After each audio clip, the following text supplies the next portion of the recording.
Hi, welcome to a very special episode of IoT North, lunchtime special. We're looking to, we're going to give you some information about the Innovation Festival with Northumbrian Water, which is taking place next week. Sorry about the date there. It was just highlighted to me after being posted around for the past week and a half that the date is wrong on there for this show, so that's my faux pas. Sorry for that.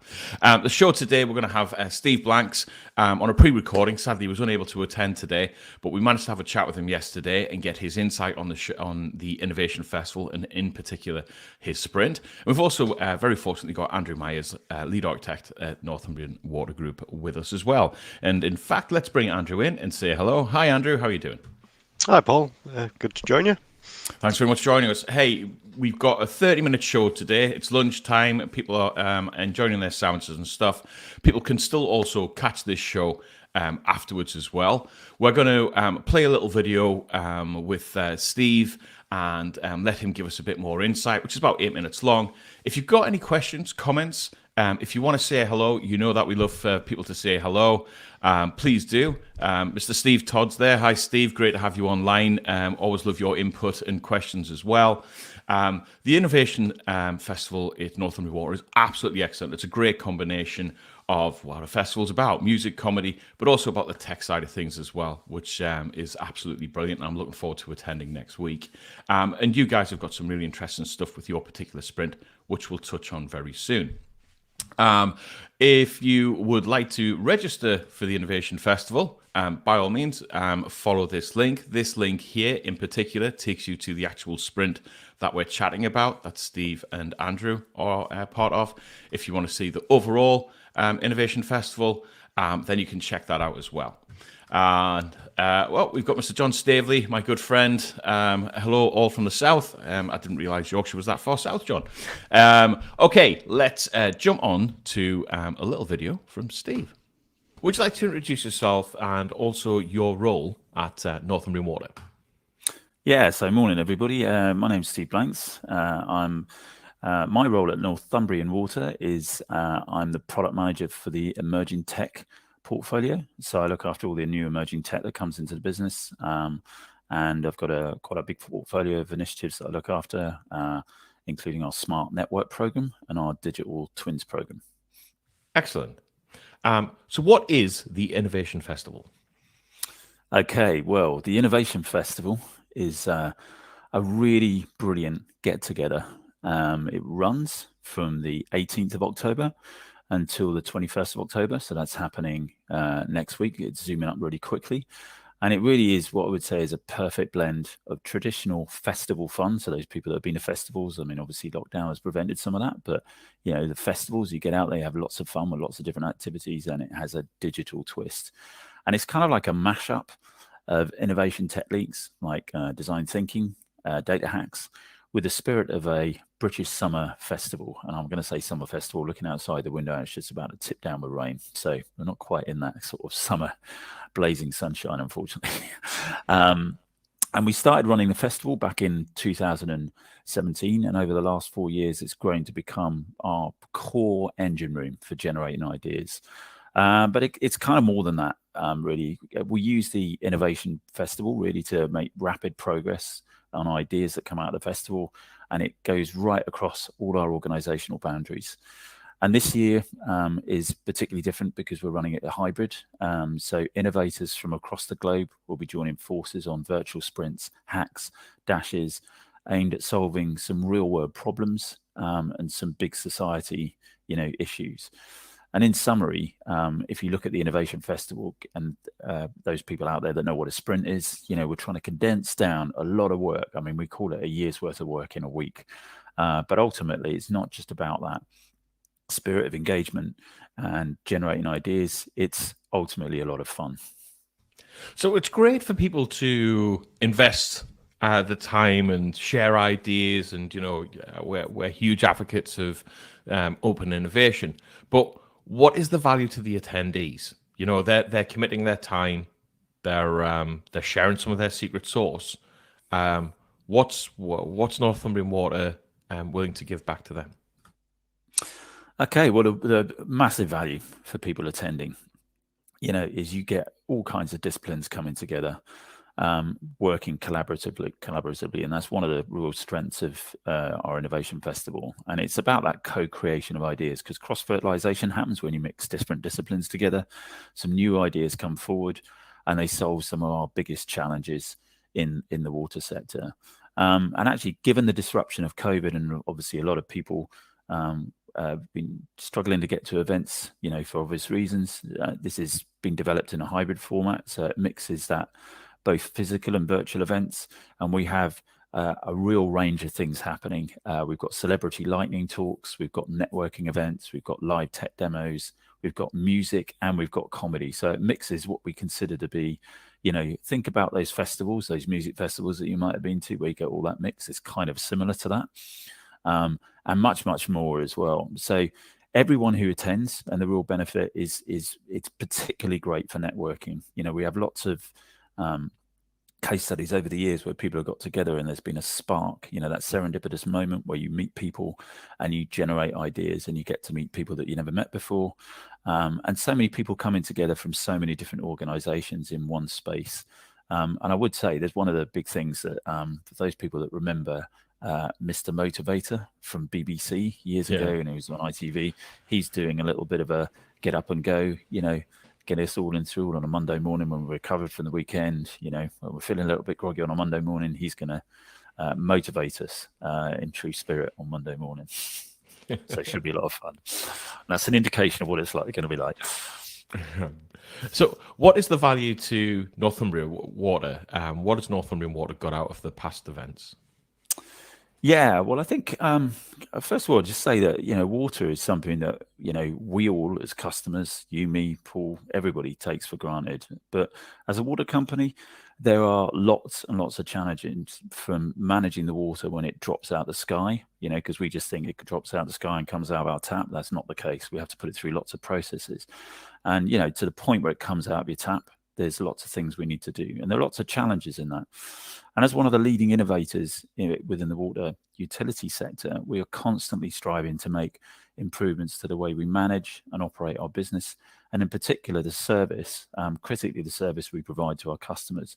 So firstly, it's the only time of year when we bring together such a diverse group of people, organizations and cultures into one event to work to creating these kind of innovative solutions to some of our most challenging problems.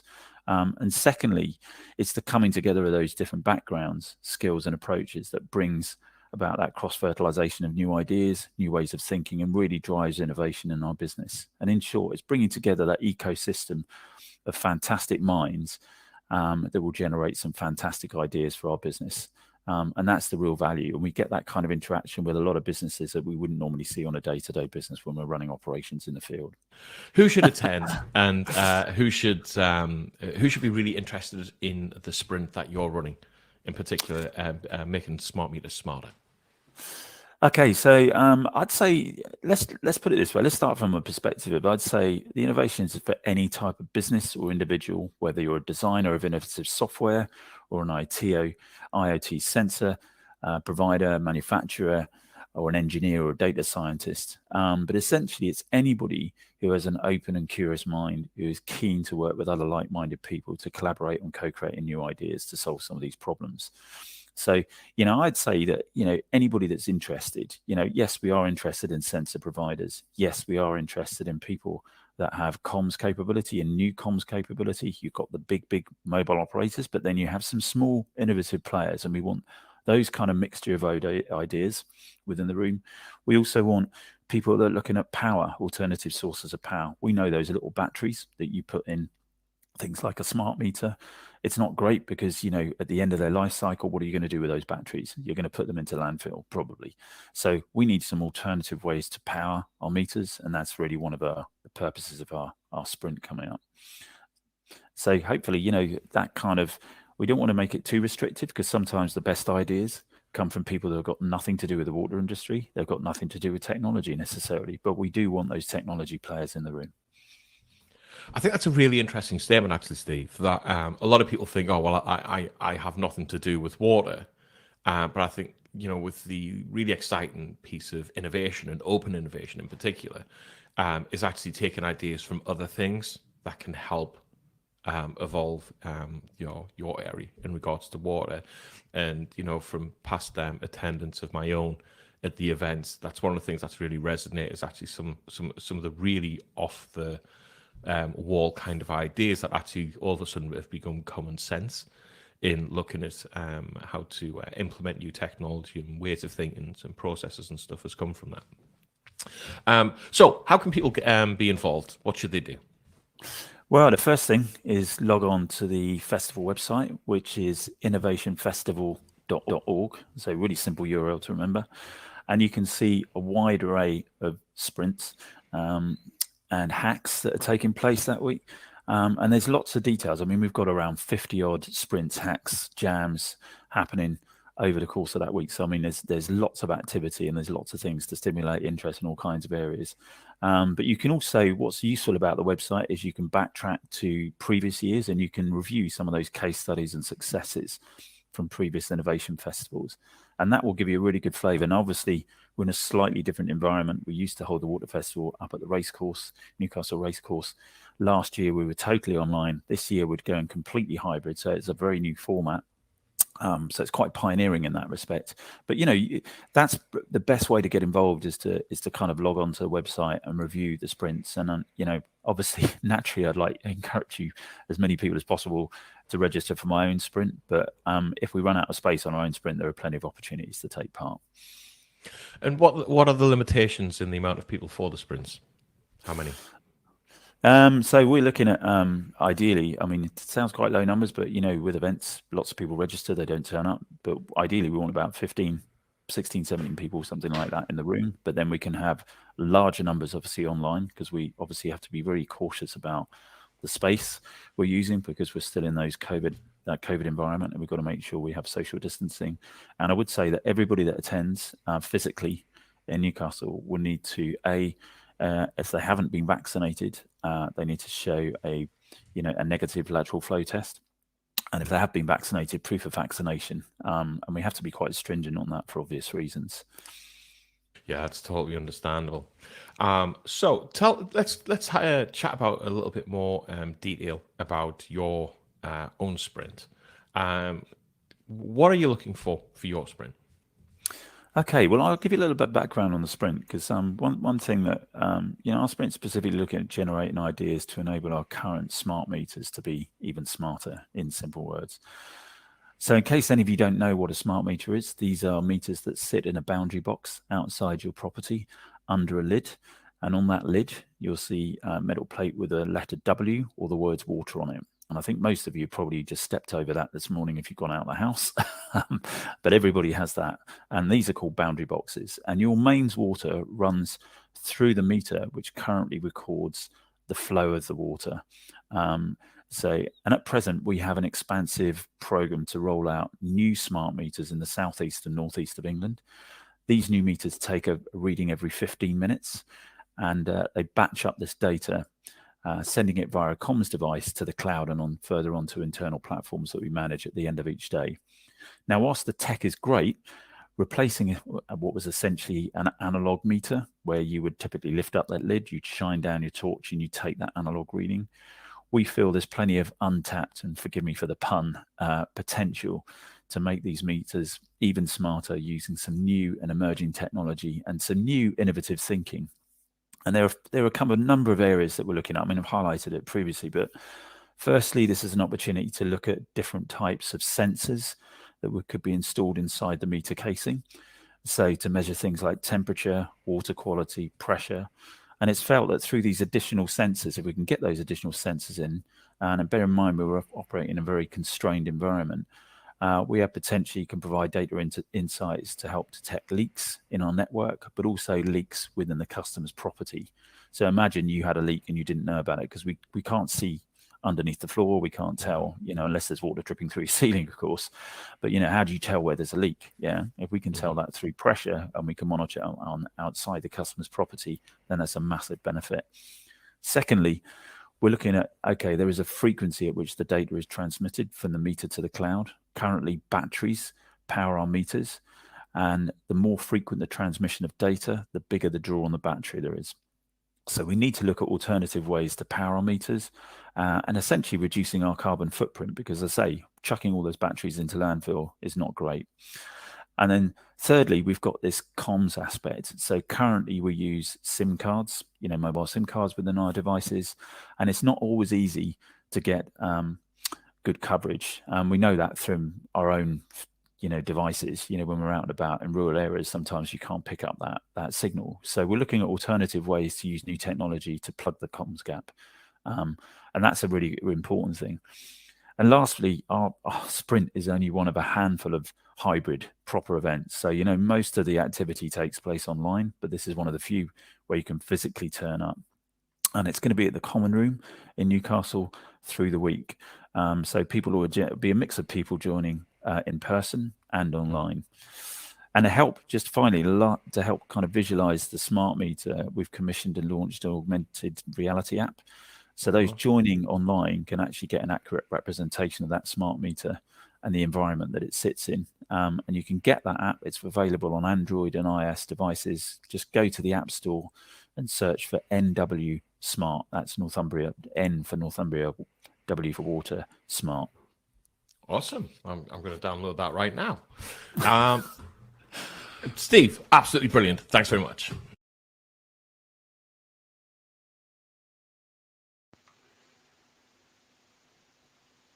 As usual, I've left myself on mute. That's great input from Steve on his sprint. We've got some questions come through, Andrew. But just before we jump onto those, I wanted to ask you a question about past innovation festivals that I know you've been involved in, and some of the things that have come out of those innovation festivals to help people understand a bit further on the opportunity of being a part of this and working with Northumbrian Water. Yeah, I would say there's been such a wide variety of things that come out of the festival. So Steve mentioned one of the really key benefits is the networking opportunities, and lots of the companies that we're working with today, we initially started engagement with via meeting at the festival and working together on sprints. But there are also some pretty big success stories that we've had that have come from innovation festival sprints. One of those is the National Underground Asset Register. So that's it's now a government-sponsored initiative to develop a map of utilities underground across the whole of the UK, and that started with a really small sprint that we ran with a few partners at one of our earlier innovation festivals. Just trying to get through what some of the technical barriers were, what some of the legal barriers were, but we can make so much progress with the right people together in a few days that we actually, got to the point where we saw this was feasible.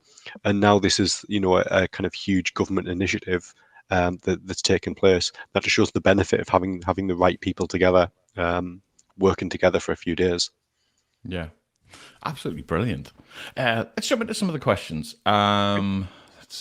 Let's get to the start. Stuart Smiles, hi Stuart, thanks for joining us today. How do you register for additional events on the Innovation Festival, please? Want to add a separate event, but it says can only register for one. Okay, so on the Innovation Festival website, you can view effectively all the sessions that are available.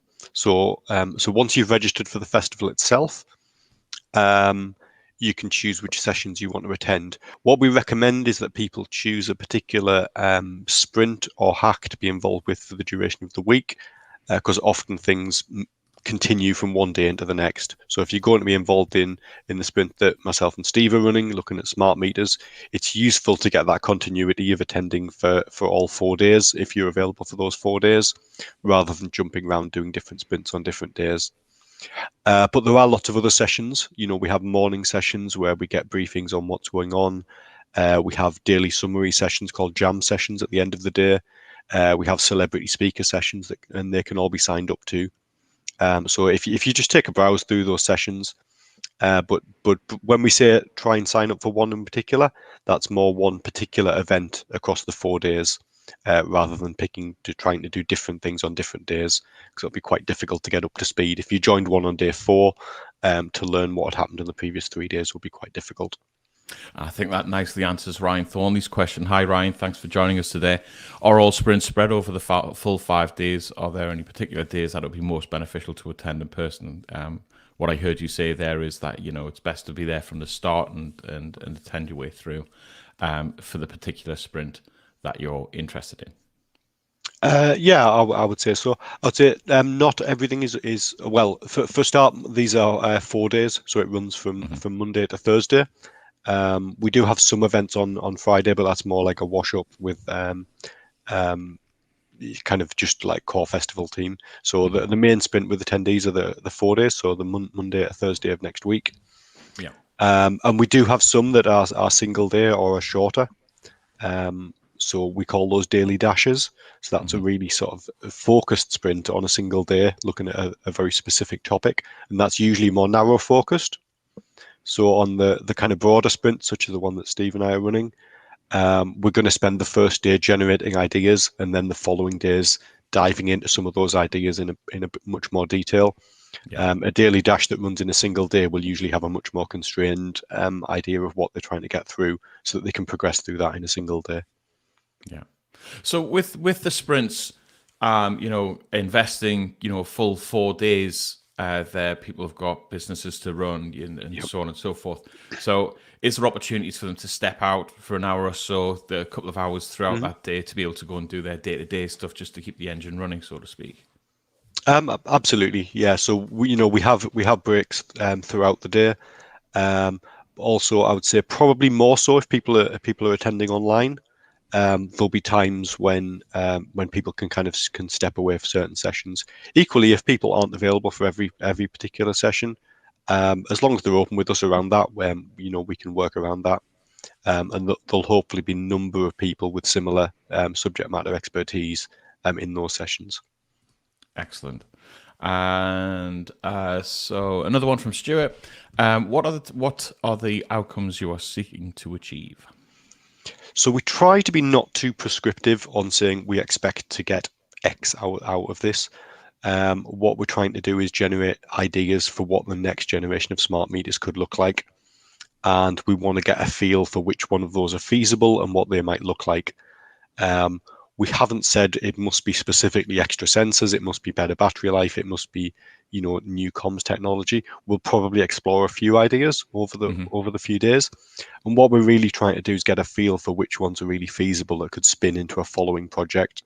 So it's about really identifying and delving into lots of ideas in this 4-day period with a lot of the right people in the room to make really quick progress.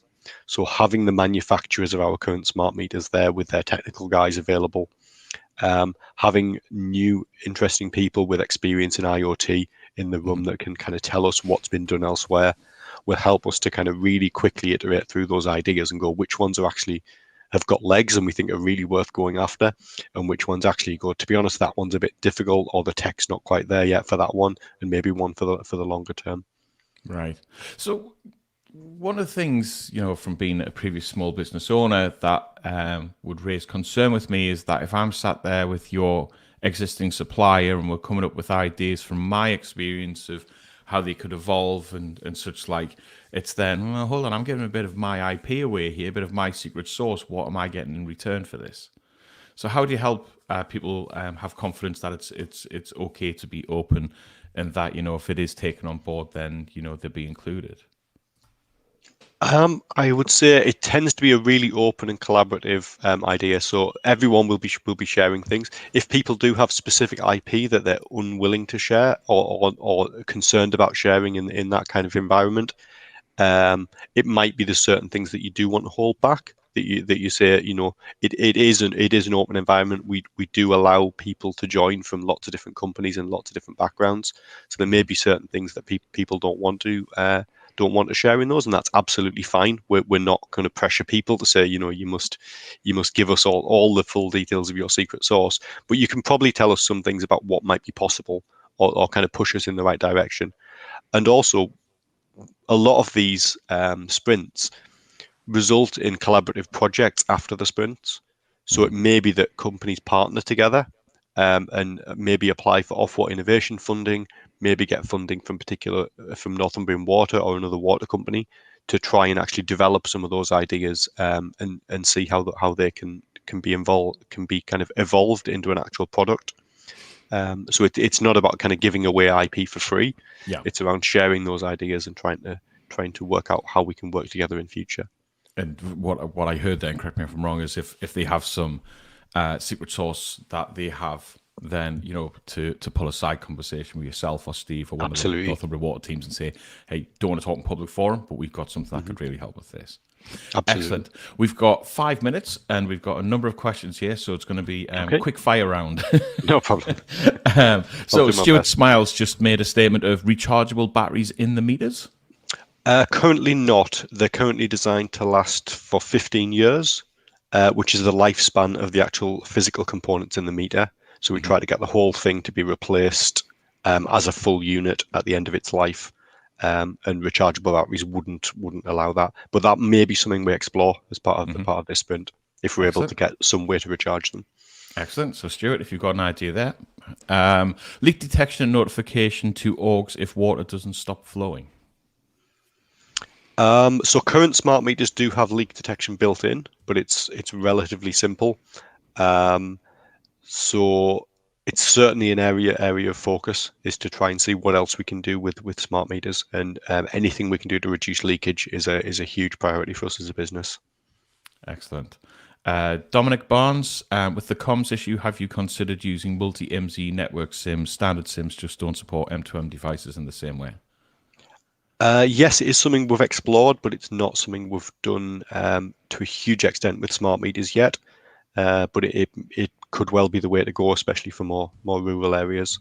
Yeah, I mean, I've got a lot of experience in that space, and as much solution it brings a lot of headaches as well, because networks don't play nicely together. So you're then using roaming SIMs and so on and so forth. But there are other things, like we've spoken about a company previously, where they've got quite an innovative way of enabling you to be able to roam on any network through using different technology. I think those guys are speaking at the event, aren't they? I think that's part of the plan. Stuart Smiles, I registered for single session, then saw other events afterwards. So yeah, I guess it's possible to. So if you've registered for a single session for one of the sprints, that's probably for one day. You can go through and register for the other 3 days for that same sprint event. But equally, any of the morning sessions, afternoon sessions, you can sign up as and when you're available. So whichever of those sessions you want to attend, or the lunchtime sessions, or celebrity talks, things like that. Excellent. Ryan Thornley again. Thanks for the answers. Are the sprints working as an entire team of all people from all companies' backgrounds, or are the people grouped into teams like hackathons?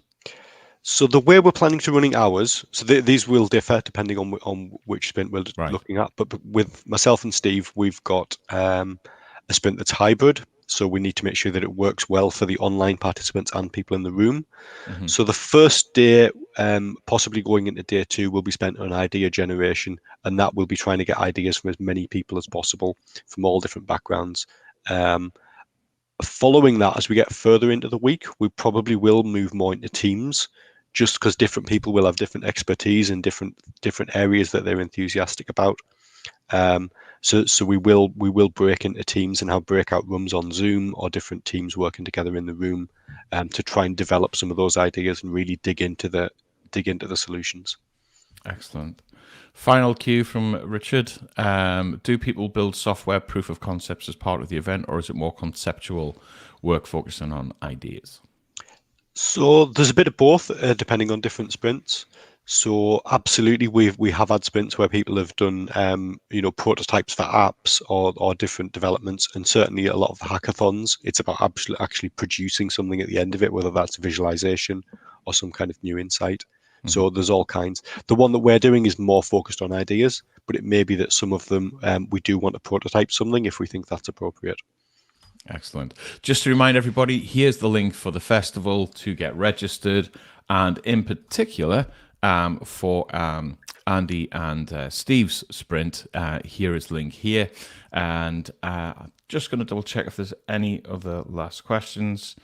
No, there's not. Andy, anything else that you would like to share with everybody about what you would love to see personally as one of the leaders for the hack for the sprint with Steve?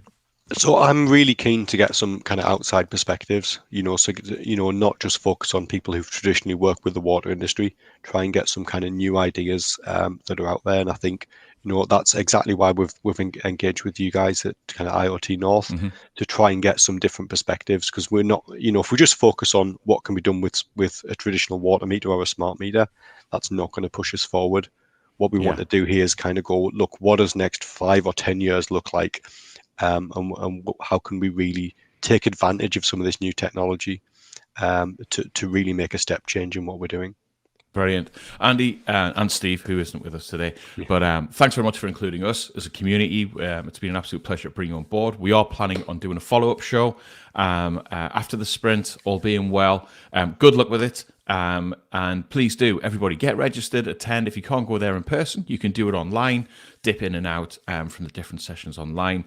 And if you can make it in person stuff, there's some great stuff there with Mr. Motivator and music and comedy and all sorts of stuff as well. So it's not all work. There's plenty of play involved as well.